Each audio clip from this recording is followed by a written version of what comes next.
हैं, पेंटिंग से कैसे स्ट्रेस कम हो सकता है? बिल्कुल सही कहा आपने, पेंटिंग से स्ट्रेस बहुत ही कम होता है। और मेरा पर्सनल एक्सपीरियंस है कि मैं कुछ साल पहले, छः साल पहले मैं बहुत स्ट्रेस में रहा करती थी।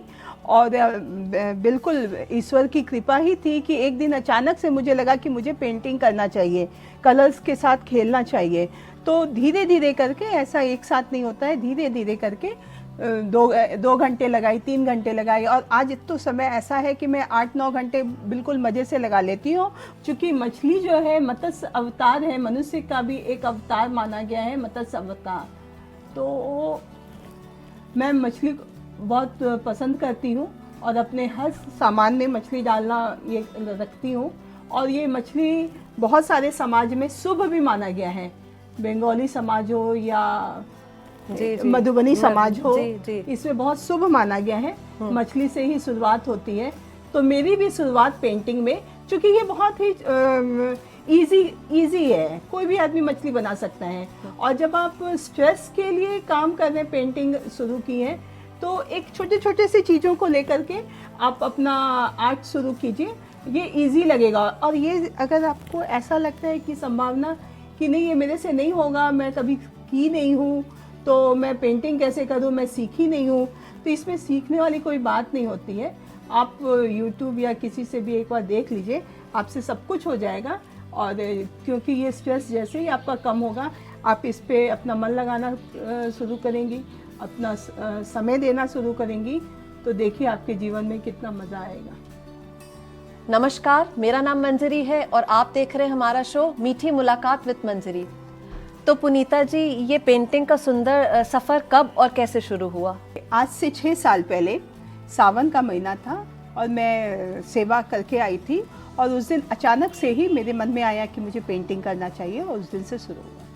तो कई बार होम मेकर्स ऐसा सोचती हैं कि जब तक उनके पास फाइन आर्ट्स में कोई डिग्री नहीं होगी तो वो प्रोफेशनली पेंटिंग नहीं कर सकती हैं।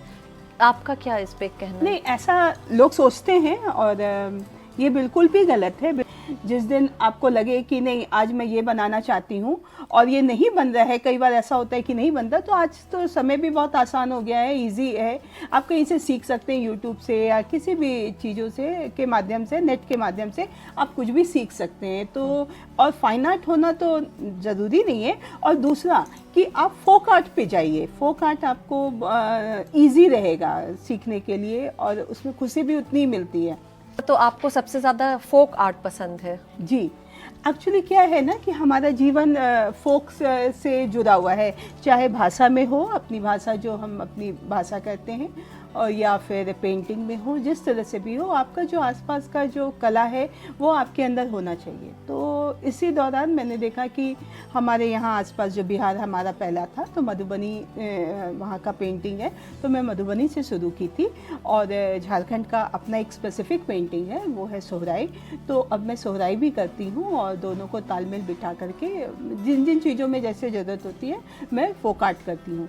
क्योंकि फोक आर्ट हमारे जीवन से जुड़ा हुआ है, ये हमारे रोज़मर्रा के जीवन को बहुत आसान तरीके से दिखाता है।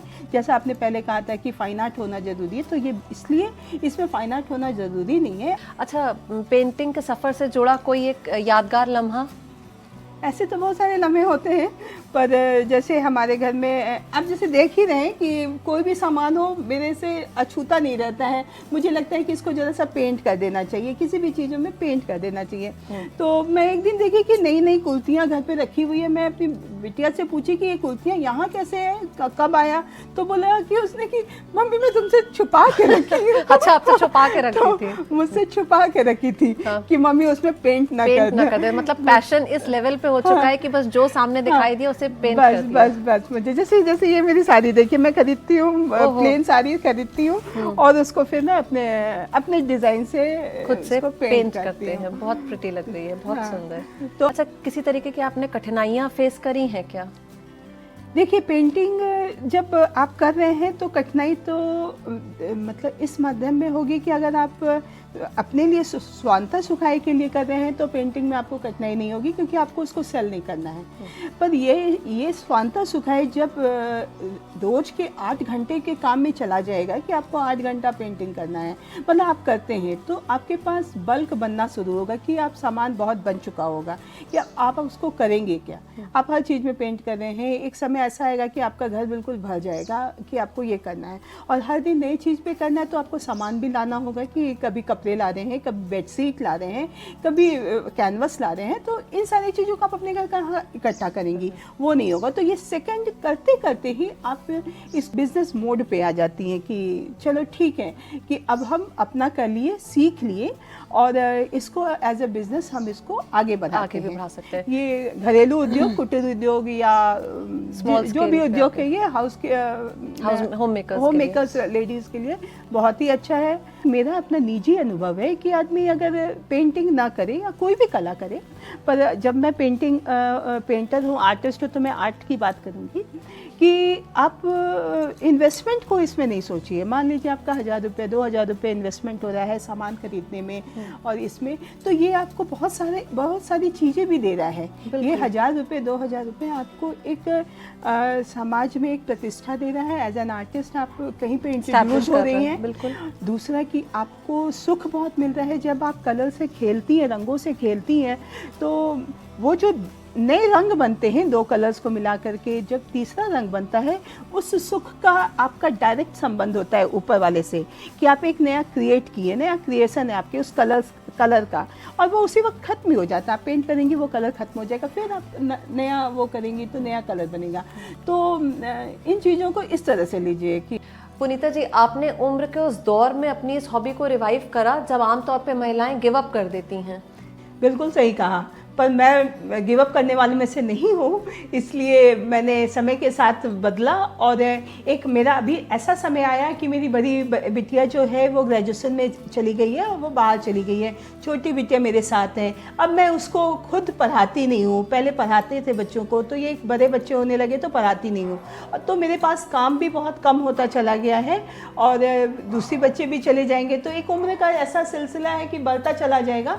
तो मैंने अपने हॉबी को जो बचपन में कभी शुरू किया था, कभी पेंटिंग करने का, तो उसको रिवाइव किया है, और आज मैं बहुत खुश हूँ इस पेंटिंग के कारण। तो पुनीता जी, आपका हमारे शो पे आने के लिए बहुत बहुत धन्यवाद। धन्यवाद मंजरी। अगर आपको हमारा आज का शो अच्छा लगा हो तो इसको लाइक, शेयर और सब्सक्राइब जरूर कीजिए। It gives us the motivation to make more such content. Thanks for joining us. Have a great day.